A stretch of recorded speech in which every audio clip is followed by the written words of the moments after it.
जैसे पुण्यात्माओं, जब आप भक्ति कर रहे हो, पुण्यदान कर रहे हो, तो मृत्यु होगी, धोखा सा ना लगे। मृत्यु तो होगी, जबरदस्ती होगी, ना चाहोगे तो भी होगी।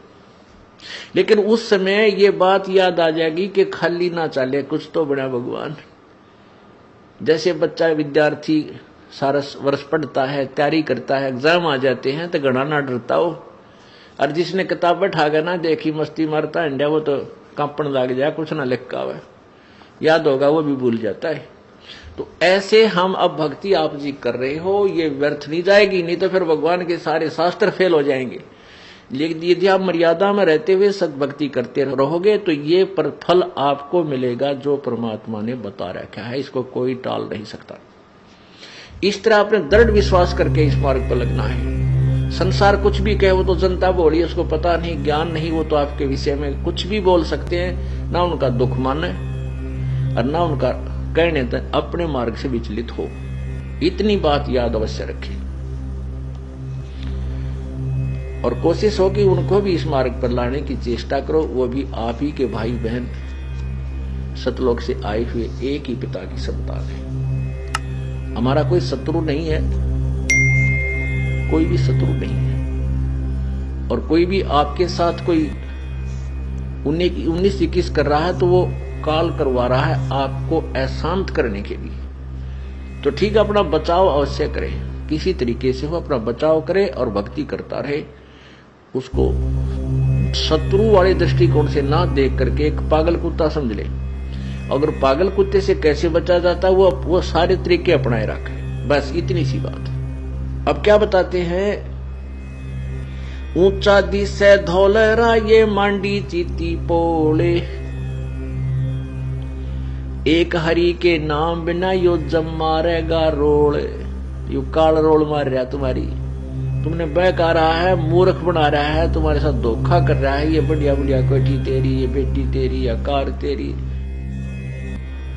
नहीं, तेरा तो अपना शरीर भी नहीं है। हाँ ठीक है, जिन बच्चों का आपके साथ संयोग है, इनको एक धनी के बच्चे जानकर, एक मालिक के बच्चे जानकर इनकी परवरिश कर, इनकी सेवा कर, जो तेरे योग्य है, जो तुझे सौंपी गई है। वो किस दृष्टिकोण से करे बच्चे अपने बच्चों का पालन? जैसे एक नौकरानी, इस दास ने देखा जब ये नाम उपदेश मिला, ये ज्ञान प्रभु का मिला, उसके बाद आंखें चार हो जाती है इंसान के। तो हर एक प्रक्रिया देखा करता था कि जहां हमारा ऑफिस था उससे एक कोठी छोड़कर दूसरी में एक बहुत बड़ा अच्छा सेठ रहता था, कोई फैक्ट्री का मालिक। उसकी एक लड़की थी 7-8 वर्ष की, और उस बच्ची का जो स्कूल था वहां से ज्यादा यानी 5-10 किले दूर होगा, 2000 फुट की दूरी पे। तो एक नौकरानी रखी हुई थी स्पेशल उसी लड़की के लिए। वो उसको खाना बनाती थी, उसकी इच्छा अनुसार जो भी वो चाहती थी वो खिलाती पिलाती थी, नवाती धोवाती थी, और उसको कपड़े पहनाकर स्कूल की ड्रेस, और उसको वहां छोड़कर आती थी और छुट्टी होते ही लेकर आती थी। गर्मियों के दिनों में वो क्या करती थी, वो नौकरानी एक छोटी सी छतरी लेकर के उस बेटी पर, उस बच्ची पर तो छाया रखती थी और स्वयं धूप में चलती थी, क्योंकि उसके मालिक की बेटी है वो। और जब उसको वो नौकरी से निकाल दिया, उसने मुड़ के भी ना देखा उस बेटी की तरफ, क्योंकि वो उसकी नहीं थी, लेकिन उसकी ड्यूटी थी, उसमें वो पंचुअल थी कि मालिक नाराज ना हो जाए। तो ये जो बच्चे बेटा बेटी आपके संस्कारवश आपके पास आए हैं, तो आपने इनको मालिक के दिए हुए, मालिक के बच्चे, और आप उनको उस परमेश्वर का नौकर जानकर सेवा करके देखो इनकी। तो फिर आपकी ठीक है, थोड़ा बहुत लगाव बच्चे में बन जाता है, लेकिन वो 2 दिन पीछा पर खत्म हो जाता है। जिसको ये हरदम यादश की कि तेरे नहीं है, अभी तो हम अपने मानते हैं इनको, और यहां बिगाड़ होता है। ये सोच ले ये अपने हैं ही नहीं। एक लेवा एक देवा दूतम, कोई किसी का पिता न पूतम। ऋण संबंध जुड़ा एक ठाठा, अंत में सब 12 बाटा। बहुत से प्रमाण परमात्मा ने बहुत से ऐसे उदाहरण दिए हैं, एग्जाम्पल दिए हैं, जिससे हम अपना दिल रोक सकते हैं, डांट सकते हैं और परमात्मा के चरणों में दृढ़ हो सकते हैं। उनको अपनाना चाहिए। ये फार्मूले होते हैं जिनसे ये प्रॉब्लम हल होया करती। इन प्रॉब्लम्स को सोल्व करने के ये तरीके हैं और ऐसे ही होंगे और किसी तरीके से ये हल हो ही नहीं सकता। जो परमेश्वर ने आकर के स्वयं उसकी जो है ना समाधान बताए हैं, हमने उन्हीं का पालन, उन्हीं का प्रयोग करना पड़ेगा, तब हम इस एग्जाम में सफल होंगे। काचना व मैडिया चूना माटी लाए और मी चुनेगी पापनी दौड़ के लेगी आए। क्या बताते हैं परमात्मा कि कहा चुनाव है मैडिया, मैडी बड़ी बड़ी कोठियां, और कहते हैं चूना माटी लाए। पहले चूने को, आजकल तो सीमेंटेड बहुत अच्छी मानी जाती है, उसमें चूना, जो चूना प्रयोग करता था वो बहुत बड़ा सेठ होता था, नहीं तो मिट्टी की चढ़ाई करते थे, मिट्टी कच्ची ईंटों से अपने मकान बनाया करते थे गांव वाले। तो बहुत बड़े सेठ को परमात्मा कह रहे हैं कि कहा चुनाव मैडियां, बड़े बड़े महल और चूना माटी लाए और मौत चुनेगी पापनी। मौत तुझे चुनेगी, एक दिन आके चुग लेगी और दौड़ के लेगी आए। ये मैडी तेरी बढ़ती बढ़ती रह जाएगी। रोहतक के अंदर एक बहुत बड़ा सेठ था, उसने एक मार्केट बनानी चाहिए। मार्केट, उसका अपना पुराना सा कुछ स्थान था, उसको फोड़ फाड़ के एक मार्केट बनानी शुरू की। जैसे वहां काफी मार्केट बन जाती, ऊपर नीचे उसमें दुकानें निकालने लगा। और उसकी कितनी तमन्नाएं थी। कहते वहां वो अधिक बनी थी और शाम के समय उन मजदूरों को उनकी मजदूरी का हिसाब करके, और स्वयं वह टूटी चल रही थी, गर्मियां के दिन थे, उसके नीचे बैठकर नहाने लग गया। अब स्नान करते करते हार्ट अटैक हो गया और वहीं पर नहीं हो गया। तो परमात्मा कहते हैं अरे तेरा गजब हुई हो। ठीक है, वो तो दिन आना था, पर जो कुछ और भी करने के लिए संदेश दिया मालिक ने 100 बार, वो क्यों नहीं किया। अब वो ना वह कोठी वो कोई और प्रयोग करेगा, उसका तो काम नहीं आई। ठीक है, भक्ति भी करता रहता और वो जो भी काम था उसको भी साथ लगा रहता, दोनों काम करता। वो कब करता जब पूर्ण संत की, देखो अधूरे संत, नकली संतों से भी लाभ नहीं होता और गलत साधना से भी जीव सफल नहीं हो सकता, जीवन सफल नहीं हो सकता, ना भक्ति सफल हो सकती। तो पुण्यात्माओं, भक्ति मार्ग के अंदर वर्तमान में पूरा विश्व बिल्कुल बालक जैसा है, चाहे वो संत कलाम है, चाहे मैं ऋषि की पदवी पा रहे हैं बोली आत्माओं में, और चाहे वो मंडलेश्वर कहलाते हैं, जगत गुरु की पदवी आप पर लिखवा रहे हैं। किसी को भी ABC कह भी नहीं पता भक्ति मार्ग का। इस बात को सुनकर प्रत्येक आदमी जो प्रथम बार सुनता है इस दास के इन वचनों को, वो मन में बहुत से दोष पैदा कर लेता है। वो सोचता है कि ये अपने आप को पता नहीं क्या समझता है, बड़ा अभिमानी है, अपने आप को रामपाल पता नहीं क्या बनाए बैठा है। नहीं, इस दास का ना तो यो कोई खानदानी प्रोफेशन था, अग भाई हमारे दादे परदादे इसे काम पर लग रहे थे। नहीं, एक किसान परिवार में जन्म था इस दास का, और 2 रोटी परमात्मा ने बढ़िया दे रखी थी, जूनियर इंजीनियर की नौकरी थी। परमात्मा ने ना जाने किस प्रकार अनहोनी की है, या इस दास को वो खजाना दे दिया जिसकी पूरे विश्व को आवश्यकता है। और इसके अतिरिक्त कोई अल्टरनेट नहीं, जीव सुखी हो जाए या वो कोई धनवान हो सके, कोई तरीका नहीं। हाँ, बेईमाना, चोरी, ठगी, ये तरीके समाज ने अपना लिए हैं धनी होने के, लेकिन इनसे कभी धनी नहीं हो सकता, ना शांति हो सकती। तो उस शांति को प्राप्त करने के लिए, जैसा कि प्रसंग चल रहा था कि न तो गीता ज्ञानदाता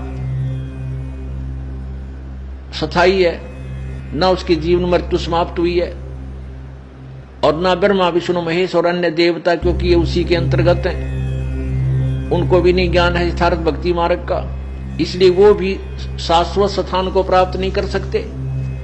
और इस दास को ज्ञान हुआ उस परम अक्षर ब्रह्म का, पूर्ण परमात्मा की भक्ति का। इस दास के बताए हुए मार्ग से वो परमात्मा प्राप्ति हो सकती है, और कोई तरीका नहीं इस विश्व में नहीं है। इसको चाहे अभिमान सोच लो या कति यथार्थ और सच्चाई मान लेना। हाँ, ये कुछ दिन के बाद आप फिर बाद में पश्चाताप किया करोगे कि सचमुच वो सत्य कहा करते थे। अब एक थोड़ी सी झलक आपको दिखाएंगे कि ब्रह्मा विष्णु महेश और देवताओं को कितना ज्ञान था, ऋषि और महर्षि को कितना ज्ञान था, और उनको उनका ज्ञान ऐसा है तो उनको समाधान, वो शाश्वत स्थान उनको मिला कैसे होगा, नहीं मिला होगा, इसलिए वो काल के जाल में रहे हैं और हैं। उसके लिए आपको एक छोटा सा प्रमाण देते हैं, श्री देवी भागवत महापुराण क्लियर कर देगी। पुण्यात्माओं, प्रत्येक बार प्रत्येक सत्संग में 10, 20, 50, 100 भक्त ऐसे होते हैं जो प्रथम या दूसरी या तीसरी या चौथी बार आए हैं, और उनको ये प्रकरण रह रहकर सुना जाना अति आवश्यक है कि ताकि उनको ये कंसेप्ट क्लियर हो जा कि वे ब्रह्मा विष्णु महेश को ज्ञान नहीं था। हाँ, बिल्कुल नहीं था। भक्ति मार्ग का उनको कोई ज्ञान नहीं है, था कि है भी नहीं अभी तक। अब उनका ब्रह्मा विष्णु महेश जी की हमने कहां से महिमाएं सुनी? पुराणों से, और उन्हीं पुराणों से ही किसी ने हमें सुना के मैं पुराणों से बता रहा हूं। अजरो अमर है, सर्वेश्वर है, महेश्वर है, मृत्युंजय है, कोई माता पिता नहीं ब्रह्मा विष्णु महेश जी की। और आज उन्हीं पुराणों में हम आंखों पढ़ रहे हैं, उनमें लिखा है कि ये तो नासवान है, इनके माता पिता है, इनकी जन्म मृत्यु होती है, और इनको भक्ति मार्ग का कोई ज्ञान नहीं था। ऋषि में ऋषि और इन जगत गुरुओं को कहां से होगा? जो उन्हीं की पूजा कर रहे हैं। ये अंडरस्टूड है, अपने आप समझा जा सकता है। उसके लिए देखिएगा श्रीमद् देवी भागवत। पहले तो ये देखिए कि ब्रह्मा विष्णु महेश अजर अमर हैं या नासवान हैं, ये दिखाते हैं श्रीमद् देवी भागवत। ये देखिएगा श्रीमद् देवी भागवत,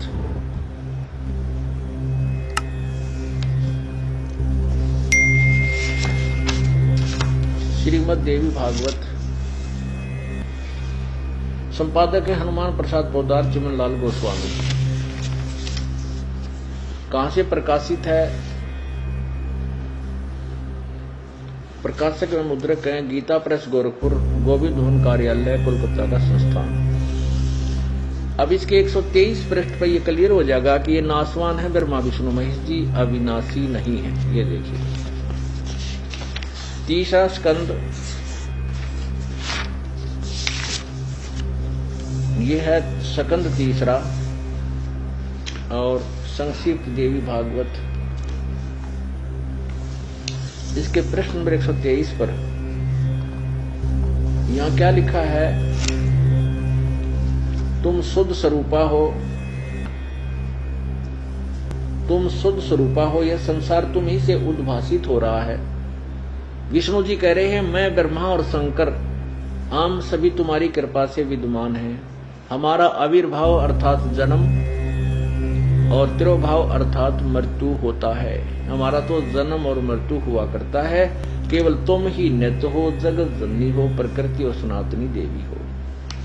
भगवान शंकर बोले, देवी यदि महाभाग विष्णु तुम्ही से प्रकट हुए हैं तो उनके बाद उत्पन्न होने वाले ब्रह्मा भी तुम्हारे बालक हुए। फिर मैं तमोगुणी लीला करने वाला शंकर क्या तुम्हारी संतान नहीं हुआ? अर्थात मुझे भी उत्पन्न करने वाली तुम ही हो। देवी संपूर्ण संसार की सृष्टि करने में तुम बड़ी चतुर हो। इस संसार की सृष्टि, स्थिति और संहार में तुम्हारे गुण सदा समर्थ हैं। उन्हीं तीनों गुणों से उत्पन्न हम, शंकर जी कह रहे, हम ब्रह्मा विष्णु एवं शंकर नियमानुसार कार्य में तत्पर रहते हैं।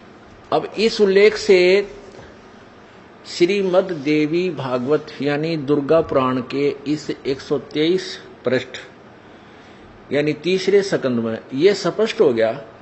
इसने 3 कंसेप्ट क्लियर कर दिए। एक तो श्री ब्रह्मा विष्णु महेश जी की जन्म मृत्यु होती है, ये अविनाशी नहीं है। दूसरा ये हो गया कि रजगुण ब्रह्मा है, सतगुण विष्णु, तमगुण शिव जी। ये एक एक ये रजगुण है, ये गुण युक्त है। रजगुण ब्रह्मा, सतगुण विष्णु, तमगुण शिव जी, और ये दुर्गा से उत्पन्न हुए, दुर्गा के बेटे हैं। अब जो प्रसंग था कि ब्रह्मा विष्णु महेश जी को आध्यात्मिक ज्ञान नहीं था, यानी तत्व ज्ञान नहीं था, वेद ज्ञान नहीं था, इसका प्रमाण आपको दिखाते। और न ही इन ऋषियों, महर्षियों और ब्राह्मणों को था, सतयुग में ही नहीं था, तो अब कलयुगी ऋषि, महर्षि, जगत गुरुओं को कहां से ज्ञान होगा? ये